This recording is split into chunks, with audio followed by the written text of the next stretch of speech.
Hello and welcome to the African Tech Roundup, episode 83 for the week ending Monday, November 14th, 2016. This is where we round up the week's most important tech, digital and innovation news from across the African continent. My name is Andy Lemasugu. Glad you could join me. Some of the stories we'll touch on this week include the Kenyan ride-sharing service Little expanding to Nigeria and Uganda, a South African blockchain startup called Nine Needs landing investment from the UNICEF Innovation Fund, and Vodacom planning to launch a new VOD service.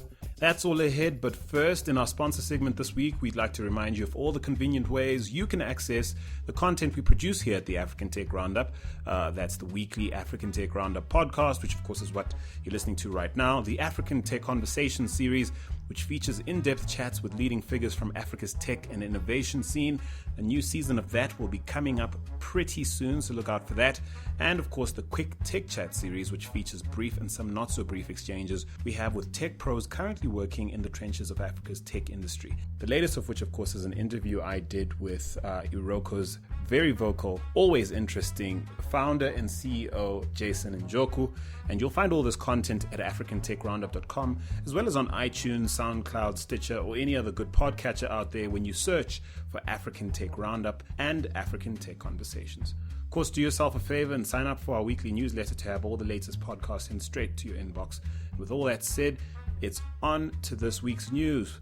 First up, it does seem that the recent IoT-related DDoS attack that took down Netflix, Yahoo, and others hasn't done much to dampen corporate enthusiasm around investing in the development of IoT infrastructure, at least as far as South African tech companies is concerned. Now, a privately held South African telecommunications company called Dark Fiber Africa, or DFA, has announced a partnership with the French multinational communication service provider Sigfox to build a national IoT network.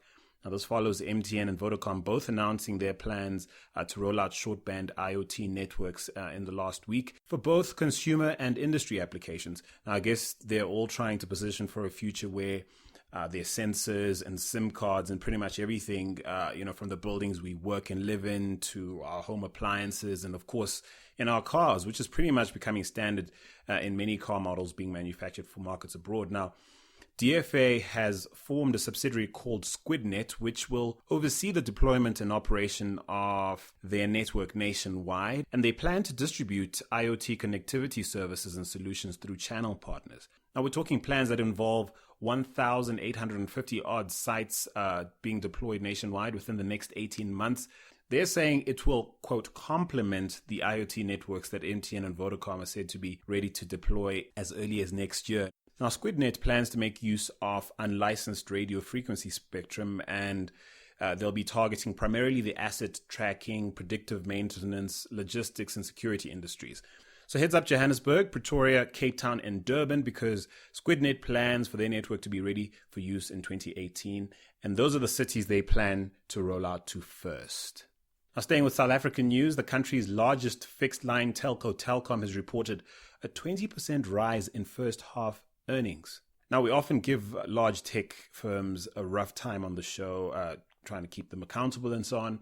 But it is important to point out when they do get some things right. Now, it seems that under the leadership of CEO Sipho Masego, Telkom has managed to offset the decline in their fixed line business with growth in their mobile unit. Now, it seems they've also made some excellent capital allocations in the past 6 months, spending just over $253 million in connecting homes and businesses to fiber networks. Oh, and then, of course, there's a small matter of containing costs by shrinking their workforce from 21,000 3 years ago to just over 12,000 today. See what they did there? They kind of just swapped the numbers and thought we wouldn't notice, the 2 and the 1. Overall, I'd say a job well done. It's nice to see a parastatal doing well for a change. The South African government does indeed own 39% of Telkom, and they'll no doubt hope Sipho Masego can keep this performance up. To Nigeria next, where Kenya's Little plans to prove to Nigerians and Ugandans that it is the little cab service that can. Come the first quarter of 2017, they plan to launch it to those countries. Now, Little, in case you aren't aware, is owned by Kraft Silicon as well as Safaricom. And despite having the might of Safaricom to back it up, they're very much the underdog when you consider what they're up against in the form of Uber. Now, side note, Safaricom is doing extremely well at the moment, by the way. Just taking a look at some of their results for the half year ending September 2016, they recently reported a 32.4% increase in net income and profit. And of course, it's the first time in their history that their non-voice services raked in more than their voice services. That's pretty impressive too. Anyway, back to Little and their plans for growth. Now, Kraft Silicon is committed to growing Little into other markets. They do, after all, have a presence in something like 45 countries around the world, and they're not content to stay in Kenya just because Safaricom isn't in other regions. And I do think they have the chops to make it work too, because in Kenya, their entry into the ride-sharing market has led to Maramoja Transport and Uber both slashing their fares to protect their turf. Little has also introduced some interesting innovations that we've covered on the show before, like the Ladybug Ride category with female drivers for women who prefer to be driven by other women. They also let users who have feature phones hail rides using SSD codes, and they even allow riders to make payments using M-Pesa.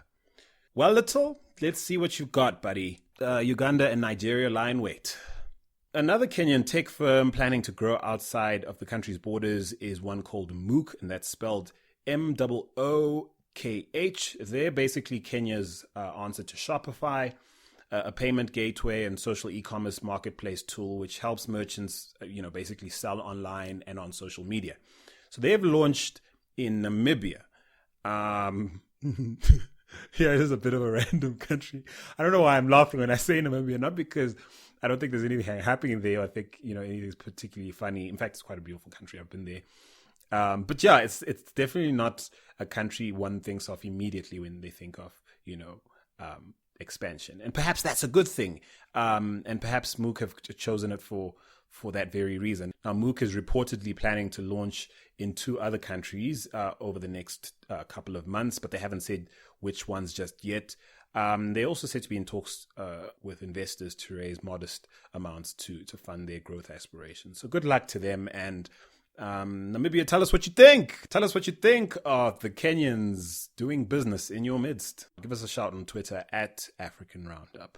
Now, staying with news out of Kenya, the Communications Authority of Kenya has cut the cost of television signal distribution by 60%. And it said that this decision comes in response to a modeling exercise conducted by a company called MS Analysis Mason on behalf of the CAK, and that work began in 2015. Now, the exercise was aimed at reviewing the existing business signal distribution framework that Kenya was using, and it took into account market conditions as well as global best practice.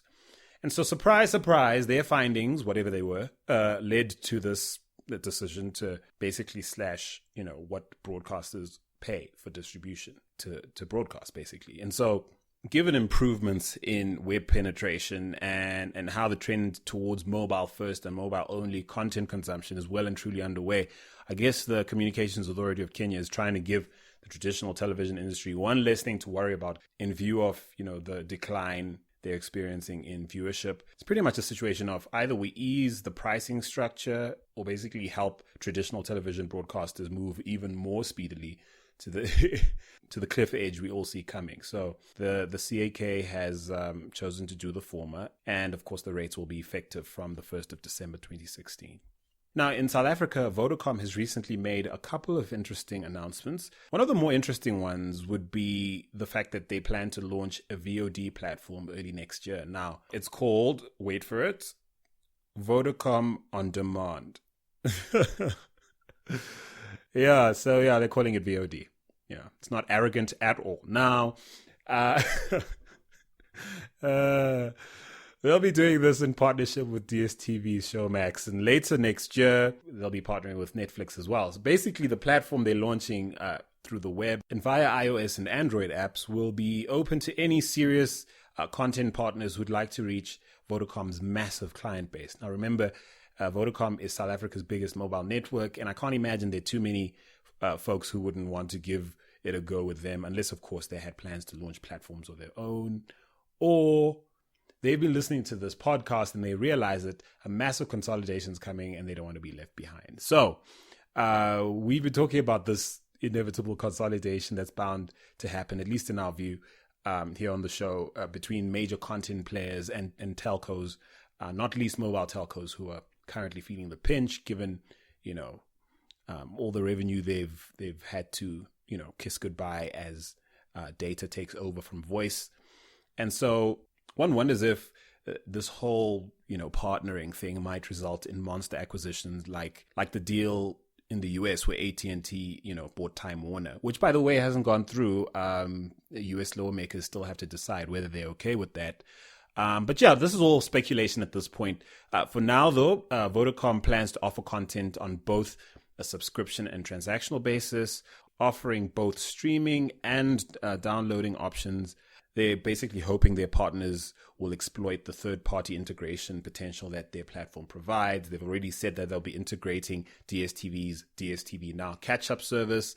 And they're also planning to take on platforms targeting more low-income to mid-level income earners.